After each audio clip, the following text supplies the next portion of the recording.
Welcome to Tweed's Pods, edition number 4. This is a continuing edition of the early pods, which all are interviews with people who will be speakers at our annual meeting in Sagamore Hill on October 29th. Very exciting annual meeting. I hope you'll all come. Go to theodoroosevelt.org, and you'll see lots more information about it, and you will see ways to sign up. We're very lucky to have as our guest today Duane Jundt. Duane, tell us a little about your background. Well, I'm a native of North Dakota, and when you grow up in North Dakota, you kind of grow up immersed in the cult of Theodore Roosevelt. We've never had a president from North Dakota, but we in North Dakota kind of always claim Theodore Roosevelt as our own. We have a big equestrian statue of Theodore Roosevelt in our Roosevelt Park, and we have a Roosevelt Zoo. So I grew up in North Dakota, in Minot, North Dakota, and loving the Badlands where Theodore was for a while, and I went to Minnesota State University Moorhead for my undergraduate work, and I did my graduate work in history at the University of Notre Dame. Oh, that's great. And where are you now? I'm in Orange City, Iowa, in the northwestern corner of Iowa, and I'm affiliated with Northwestern College. Great. And you've made a particular study of TR and birds. So why was TR so interested in birding and birds? Roosevelt was interested in the natural world. He was interested in the outdoors from the time that he was a small boy, and birds are an easy and very accessible way to study nature and to study the outdoor life. You don't need a lot of fancy equipment to be a birder. You don't need to spend a lot of money. Birds are everywhere. They're accessible. And I think that's one of the reasons why Roosevelt, became interested in birds, because they were even in Manhattan. They were even around where he grew up. The family had a home out on Long Island, and there were lots of birds there. So birds are a real kind of a nice entry thing for people who are interested in the outdoor world. TR had a physical disability that made it hard for him to be a birder. You want to tell us a little about that? My presentation and my work on Roosevelt, I refer to him as the bird watcher in chief, but Roosevelt in many ways was really a bird listener, because he didn't receive glasses, I think, until the age of 10 or 12, and so his eyesight was poor. He was nearsighted. He couldn't see birds very well, so he compensated for that by listening for birds. And then actually, when we talk about people who are birders, we actually usually divide them up into two camps. There are people who are bird watchers, and then there are people who are bird listeners, and there are people who are just really, really expert at identifying birds by listening for their songs. I can sympathize, because I didn't know I needed glasses until I went for my driver's license. Well, anyway, how was Sagamore Hill important to TR to his birding? Basically, what Roosevelt would do there would what we would call in the birding world backyard birding. That is, that you really get to know the birds that surround or inhabit, your home. And Sagamore Hill had a lot of a variety of habitat. So it was a working farm, so there were open fields, there were a lot of trees, there were forested land, and it was close to the ocean, so there's going to be shorebirds and seabirds. When you're in one place for so long, you really get to know the birds, of your home, because you can see them on a regular basis. You kind of get to know what birds they are. You get to learn their songs. You kind of know their habits. You know the way they're going to behave, where they're going to be, at what time of the year. Roosevelt was going to get to know all of those birds quite well, and he's going to get to know a wide variety of birds. You obviously have a lot of knowledge about birds and birding. What's your background in birding, and how did you get interested in this topic? Kind of like Roosevelt, I became interested in birds as a young boy. I think I was a little older. I was probably a teenager when I sort of got interested in birds. North Dakota actually has more wildlife refuges than any other state in the nation, and most of those are for birds. So there's a great variety of birds in North Dakota, so it makes it easy to become a birder.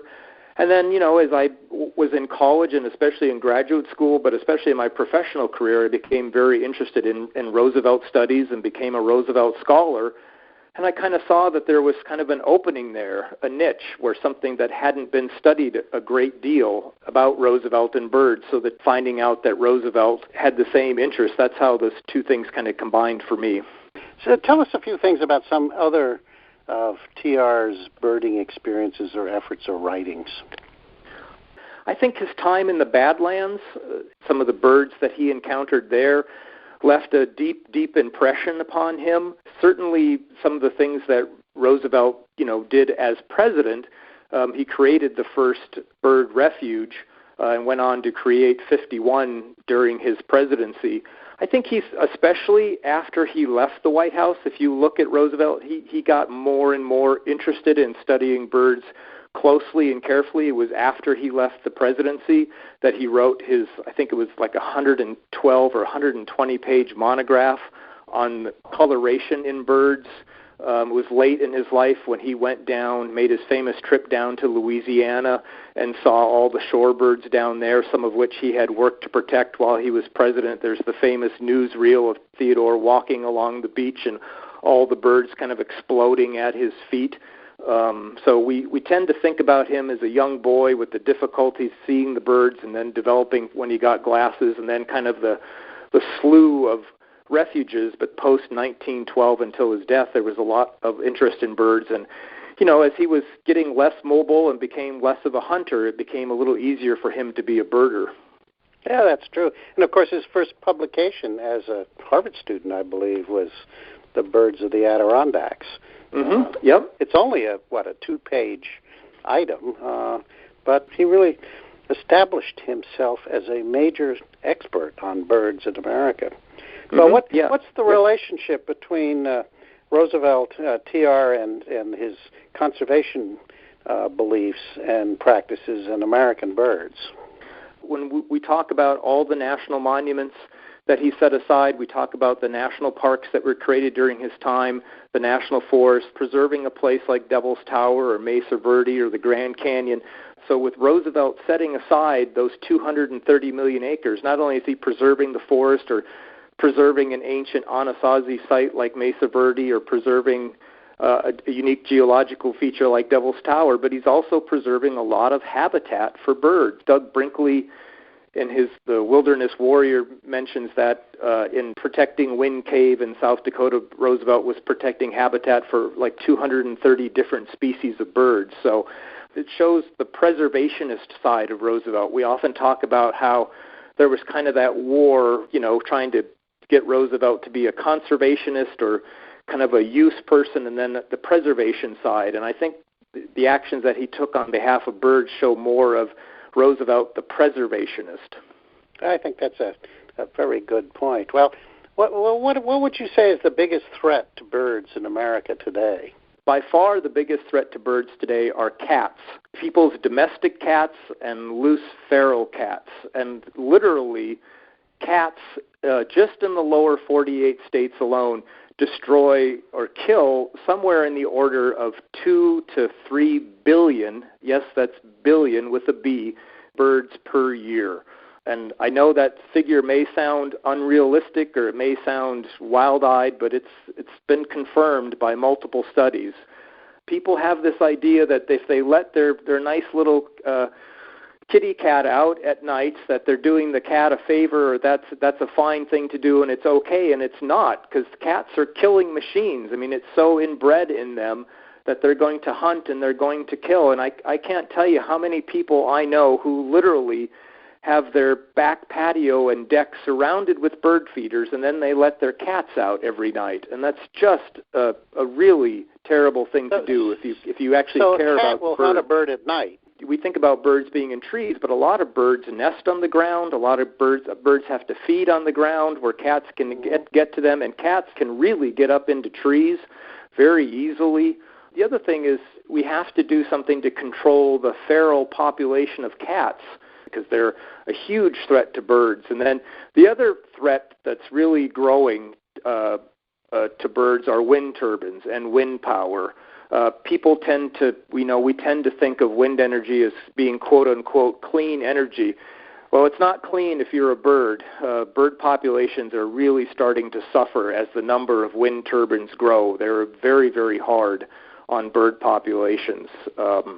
I've just seen, just in North Dakota, I've seen the number of wind turbines that have been going up in a place that's so important as part of the North Central Flyway. That's not a good trend either. It's obviously going to be growing. What do you think TR would think of the current state of bird conservation in modern-day America? I think Roosevelt generally would be really happy to know how many people care about birds, how many people feed birds, how many bird-watching people there are, how many societies there are, the Audubon Society, the Cornell Lab of Ornithology.